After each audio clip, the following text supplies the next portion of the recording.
We love to cook, and Artisan was very helpful with our home in the past. My old house, very similar, just redesigned it, made it a lot larger. I wanted a large stove because we do all the entertaining for the whole family. We wanted a spacious area so that people can mingle while we're cooking. With the 2 refrigerators and 2 separate dishwashers, it works out real good for entertaining. We're really very excited today to have our friends coming over, family friends that we haven't seen in a while. Sue and I have been friends a long, long time, and I have always admired and loved her kitchen. With the chefs coming today, I'm very excited to learn different recipes, hopefully that my family will love, and I know my husband and I will definitely love. How you doing? How are you? Good, how are you? You guys ready to cook? Hi, how are you? Yes, we are. Thank you so much for coming. I'm really excited. Today I wanted to make a rack of lamb because I really wanted to utilize the grill outside. It's probably about 4 feet long, and it's just incredible. It's all encased in stone. Artisans does a lot more than just kitchens. Today I made a classic mushroom risotto with wild mushrooms to complement Krista's lamb that she prepared today out on the grill. The risotto adds a nice flavor profile, texture profile, and it just adds a nice color base to the plate. When I met with Sue earlier, she told me that her absolute favorite was eggplant and tomato mozzarella salad. So I said, that's easy to do. We'll make sure that she's happy when we leave. So when Sue called me and told me we were working with Art from Frontier Catering, I was so excited. I've known Mary Beth Basil for a few years now, working together on some prior events. Today we're going to make a classic, my classic twist on mushroom risotto. Well, first you have to start with a really high quality cannellini rice. And what we do is we take a hot pan, some extra virgin olive oil, we add a little bit of very finely chopped red onion, and we saute off a melange of mushrooms. We removed them from the pan, put them off to the side, and then we added a little bit more olive oil, a little bit of butter, and then we added our rice. And we did that to toast it. You continue to add a chicken stock, continue to add liquid, add a little white wine, adds a nice little flavor profile to it. Success to this dish is to make sure that you always have hot stock, whether it be beef, chicken, or vegetable, to the hot toasted risotto. If you fail to do this step and you put cold stock in, you're going to shock the rice. It's not going to be able to release all the starches, and you're not going to have the creamy finished product that you're going for. And you're going to ruin your risotto. You ruin the risotto. Okay. And then we finished the dish by introducing the already cooked mushrooms and onions. We added some grated Parmesan Reggiano cheese, some freshly diced chives, a little bit of sea salt, some crushed black pepper, stirred the mixture up, and brought it to the table for presentation. I know when we met earlier, you told me one of your favorites was melanzana caprese. Yes, That's what we're going to make today. We're going to use our fresh eggplant. I'm going to show you a couple little tricks. First, you peel an eggplant, then you cut it about a ½ inch thick, toss it in some olive oil, a little bit of salt and pepper. Give it a quick toss, and that's ready for the grill. Perfect. Throw it on the grill for about 3 to 4 minutes on each side.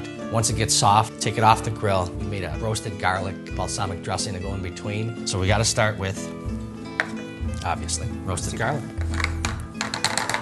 Throw a little in there. So we're going to use a nice quality balsamic vinegar and a real high-end olive oil. Again with the salt and pepper. And you just give that a nice little stir. Sue was great. You know, she was all into the dish because she, like I said, she really enjoyed it as her favorite dish and she wanted to know how to make it. So now every time her guests are coming over, that's the dish they're going to be getting. Oh, he was a bomb. He was very nice, very comfortable, and I did learn a lot, so now I'm going to try it next weekend to make the eggplant tower.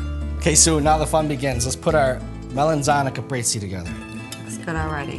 Have some sliced tomatoes and onions ready. Okay, Sue, so what we're doing is we're just layering these up and just adding all kinds of cool ingredients. We have fresh pesto, we have olive tapenade, some fresh mozzarella, and the list goes on. And when it finishes, it's about 1 foot tall. It's amazing.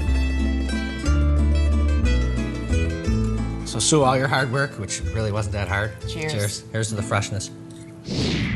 Today I prepared a roast rack of lamb done with an asada sauce. For our sauce today, Ed, I've decided on something simple, but different. It's Mexican. Asada sauce, it's simply garlic, lots of garlic.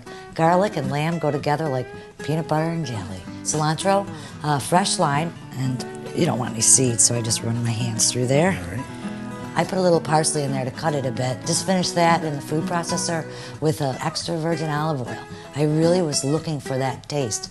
And salt and pepper to finish. Beautiful sauce. The marinade basically in olive oil, and I would recommend a good extra virgin olive oil because of the taste. Fresh garlic, please. Just dice it up, doesn't matter, it doesn't have to be perfect. Fresh herbs, I use fresh rosemary. And I just marinated the rack of lamb in there for about 1.5 hours. She was great. She was awesome. She taught me quite a bit how to prepare the lamb chops.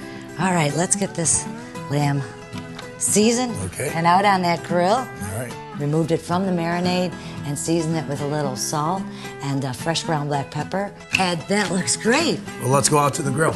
I started it out, real important, on high on the left-hand side of the grill. To mark it off, seared both sides, and then I lowered the temperature on the right-hand side of the grill to medium and moved it over there, put the lid down, and it was done in 10, 15 minutes. I really did learn a lot. You know, you go to a restaurant and you order something and you think it just appears that way. You can't believe all the time and effort and all the small details that it takes behind the scenes. The anticipation was unbelievable. So we were dying to eat it, and it was as good as I thought it was going to be. I think the favorite part of the meal was the lamb chops. Lamb's the type of thing, you fall in love with it. It's probably the second time I've had them. I should have tried them 30 years ago. They were great. So I do believe that Ed will share this with his family. I believe that Ed will pass it on. We'll see. He's not a very good cook, but he did well with her.